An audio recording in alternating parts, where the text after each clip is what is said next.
વીર Narmad South Gujarat University VNSGUના online admission માટેની process. સૌથી પ્રથમ admission.vnsgu.net પર જાઓ. આપને આ પ્રકારનું વેબ પેજ દેખાશે.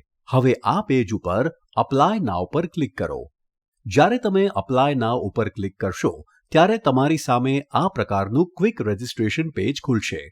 ક્વિક રજિસ્ટ્રેશનને લગતી જાણકારી તમે અહીંથી મેળવી શકશો. આ તમામ જાણકારીને ધ્યાનથી વાંચો અને ત્યારબાદ આઈ અગ્રી પર ક્લિક કરો. આઈ અગ્રી પર ક્લિક કર્યા પછી તમારી સામે ક્વિક રજિસ્ટ્રેશનનું પેજ ખુલશે. તેમાં સૌથી પહેલા ફેકલ્ટી પસંદ કરો. ત્યારબાદ જે પણ ફેકલ્ટીમાં તમે એડમિશન લેવા માંગો છો તે સિલેક્ટ કરો. ઉદાહરણ તરીકે અમે અહીં કોમર્સ પ્રવાહની ફેકલ્ટી સિલેક્ટ કરેલ છે. અહીં એડમિશન ફોર્મના કોલમમાં admission for bachelor of commerce select કરેલ છે. ત્યારબાદ તમારે last qualifying SSC exam board select કરવાનું રહેશે. અહીં તમારી સામે 3 વિકલ્પ આવશે: GSHSEB, other board of Gujarat state અને other board of other state. અહીં અમે GSHSEB સિલેક્ટ કર્યું છે. ત્યારબાદ તમારે SSC એક્ઝામનો મહિનો અને વર્ષ સિલેક્ટ કરવાનું રહેશે અને તમારો સીટ નંબર દાખલ કરવાનો રહેશે. હવે તમારે last qualifying HSC exam board પસંદ કરવાનું રહેશે. અહીં અમે GSHSEB દાખલ કર્યું છે. ત્યારબાદ તમારે HSC એક્ઝામનો મહિનો અને વર્ષ સિલેક્ટ કરવાનું રહેશે અને તમારો સીટ નંબર દાખલ કરવાનો રહેશે. હવે તમારે ફોર્મમાં તમારી અટક, નામ, પિતા, પતિ કે માતાનું નામ, તમારી જન્મ તારીખ, તમારું ઈમેલ આઈડી અને મોબાઈલ નંબર નાખવાનો રહેશે. હવે સેન્ડ OTP પર ક્લિક કરવાથી તમારા મોબાઈલ અને ઈમેલ પર એક OTP આવશે. તે તમારે અહીં દાખલ કરવાનો રહેશે. ત્યારબાદ તમારા માતા-પિતા કે અન્ય વાલીનો મોબાઈલ નંબર, કેટેગરી, જેન્ડર અને તમને કોઈ શારીરિક ખામી છે કે નહીં તે દાખલ કરવાનું રહેશે. ત્યારબાદ તમારી છેલ્લી શાળા કે કોલેજ કયા પ્રાંતમાં હતી તે પસંદ કરવાનું રહેશે. આટલું દાખલ કર્યા બાદ તમારે તમારો પાસવર્ડ દાખલ કરી અને સબમિટ પર ક્લિક કરવાનું રહેશે. એકવાર સબમિટ પર ક્લિક કર્યા પછી તમે જે મોબાઈલ નંબર અને ઈમેલ રજિસ્ટ્રેશન વખતે આપ્યો હોય એના પર લોગિનની જાણકારી પ્રાપ્ત થશે. હવે તમે અહીં લોગિન કરી શકો છો. જે લોગિન આઈડી તમારા મોબાઈલ નંબર અને ઈમેલ પર પ્રાપ્ત થયેલ છે તે અહીં દાખલ કરો અને સાઇન ઇન પર ક્લિક કરો. ત્યારબાદ તમે સ્ક્રીન પર જોઈ શકો છો તે પ્રકારનું ડેશબોર્ડ ખુલશે. અહીં તમારે સાઇડ બારમાં એપ્લિકેશન ડિટેલ્સ પર ક્લિક કરવાનું છે. તમે જોઈ શકો છો એપ્લિકેશન ડિટેલ્સનું જે ફોર્મ છે તેને 8 અલગ અલગ ભાગમાં વહેંચેલું છે. સૌથી પહેલા બેસિક ડિટેલ્સમાં તમે ક્વિક રજિસ્ટ્રેશન વખતે જે પણ માહિતી ભરી હતી તે આવશે.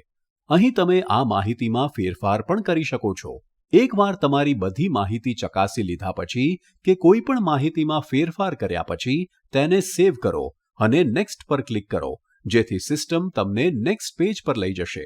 હવે નેક્સ્ટ સ્ટેપમાં પર્સનલ ટેબમાં તમારે તમારી વિગતો ભરવાની રહે છે, જેમ કે birth place, blood group, caste, religion, Aadhaar number, guardian's Aadhaar number, current address, country, state, city અને પિનકોડ.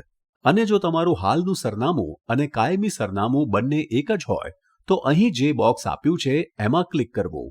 ત્યારબાદ તમારી બેંક ઇન્ફોર્મેશન દાખલ કરવાની રહે છે, જેવી કે bank name, account number, IFSC code, account holders name, bank branch address વગેરે. આ બધી ઇન્ફોર્મેશન ભર્યા બાદ તમારે સ્કૂલ કોડ દાખલ કરવાનો રહેશે. સ્કૂલ કોડ 11 આંકડાનો નંબર છે જે તમારા સ્કૂલ લિવિંગ સર્ટિફિકેટ પર લખેલો હશે. ત્યારબાદ તમારે તમારો UID નંબર દાખલ કરવાનો રહે છે, જે એક 18 આંકડાનો નંબર છે અને તે પણ તમારા સ્કૂલ લિવિંગ સર્ટિફિકેટ પર લખેલો હશે. આટલી વિગતો દાખલ કર્યા પછી સેવ અને નેક્સ્ટ પર ક્લિક કરો એટલે સિસ્ટમ તમને નેક્સ્ટ સ્ટેપ પર લઈ જશે. નેક્સ્ટ સ્ટેપ છે એકેડેમિક ડિટેલ્સ, જેમાં તમારે એકેડેમિકની વિગતો ભરવાની રહેશે. અહીં સૌથી પહેલા તમારા આગળના સ્ટ્રીમની વિગતો ભરવાની રહેશે. ત્યારબાદ તમારે HSC એક્ઝામની ડિટેલ્સ ભરવાની રહેશે, જેવી કે તમે HSC કેટલા અટેમ્પ્ટ્સમાં ક્લિયર કર્યું છે, સીટ નંબર, પાસ થયાનું વર્ષ, મહિનો, સ્કૂલનું નામ, માધ્યમ, સાયન્સ હોય તો ગ્રુપ અથવા કોમર્સ, આર્ટ્સ કે અન્ય સ્ટ્રીમ અને HSCના કુલ માર્ક્સ. ત્યારબાદ તમારા SSCની વિગતો ભરવાની રહેશે, જેવી કે સીટ નંબર અને કુલ માર્ક્સ. ત્યારબાદ તમારે HSCના દરેક વિષયના માર્ક્સ દાખલ કરવાના રહેશે. ત્યારબાદ જો તમે સ્પોર્ટ્સ ક્વોટામાં રસ ધરાવતા હો તો તમારે અહીં ટિક કરવાનું રહેશે. હવે સેવ અને નેક્સ્ટ પર ક્લિક કરો એટલે સિસ્ટમ તમને નેક્સ્ટ સ્ટેપ પર લઈ જશે. નેક્સ્ટ આવે છે અટેચમેન્ટ. અટેચમેન્ટ ટેબમાં તમારે ડોક્યુમેન્ટ્સ અપલોડ કરવાના રહેશે, જેમાં સૌથી પહેલા તમારો ફોટો અપલોડ કરવાનો રહેશે. ત્યારબાદ તમારી સહી અપલોડ કરવાની રહેશે. ત્યારબાદ તમારી SSC અને HSCની માર્કશીટ અને સ્કૂલ લિવિંગ સર્ટિફિકેટ અપલોડ કરવાના રહેશે.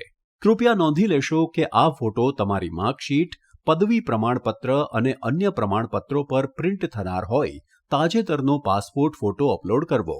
ફોટો JPG અથવા JPEG ફોર્મેટમાં વધુમાં વધુ 300 KBનો હોવો જોઈએ. ફાઇલ અપલોડ કરતા પહેલા તે વાંચી શકાય તેમ છે કે નહીં તેની ખાતરી કરવી. જો તમે ધોરણ 10 અથવા ધોરણ 12માં એક કરતાં વધુ પ્રયત્નોથી પાસ થયા હો તો તમામ પ્રયત્નોની માર્કશીટની એક જ PDF ફાઇલ બનાવીને અપલોડ કરવાની રહેશે. અનુસ્નાતક કક્ષાના એટલે કે અનુસ્નાતક ડિગ્રી, ડિપ્લોમા તથા LLB સહિત અભ્યાસક્રમોમાં પ્રવેશ ફોર્મ ભરવા માટે સ્નાતક અભ્યાસની તમામ માર્કશીટો તથા LLM અભ્યાસમાં પ્રવેશ ફોર્મ ભરવા માટે LLBની તમામ માર્કશીટની એક જ PDF ફાઇલ બનાવીને જે તે જગ્યાએ અપલોડ કરવાની રહેશે. તમામ જરૂરી ડોક્યુમેન્ટ્સ અપલોડ કર્યા બાદ સેવ અને નેક્સ્ટ પર ક્લિક કરો. જ્યારે બધા ડોક્યુમેન્ટ્સ અપલોડ થઈ જશે ત્યારે સિસ્ટમ તમને નેક્સ્ટ સ્ટેપ પર લઈ જશે. નેક્સ્ટ સ્ટેપ છે ચોઇસ. આ સ્ટેપમાં તમારે કોલેજની પસંદગી કરવાની રહેશે. સૌપ્રથમ તમારે ડિસ્ટ્રિક્ટ પસંદ કરવાનું રહેશે.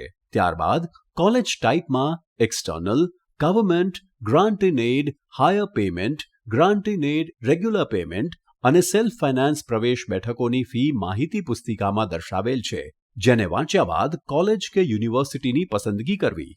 ચોઇસ ટેબમાં બધી માહિતી ભર્યા પછી સેવ અને નેક્સ્ટ પર ક્લિક કરો એટલે સિસ્ટમ તમને નેક્સ્ટ સ્ટેપ પર લઈ જશે. નેક્સ્ટ સ્ટેપ આવે છે સબમિશન. સબમિશનમાં જઈને તમારે ટર્મ્સ અને કન્ડિશન પર જઈને મંજૂરી આપી સિસ્ટમમાં જઈને સબમિટ પર ક્લિક કરવાનું છે. યાદ રાખો કે એકવાર સબમિટ કર્યા પછી તમે તમારી માહિતીને એડિટ કે ચેન્જ નહીં કરી શકો. એટલે સબમિટ કરતા પહેલા એકવાર ખાતરી કરી લો કે આપે જે માહિતી અને ડોક્યુમેન્ટ્સ અપલોડ કર્યા છે તે બધા બરાબર છે.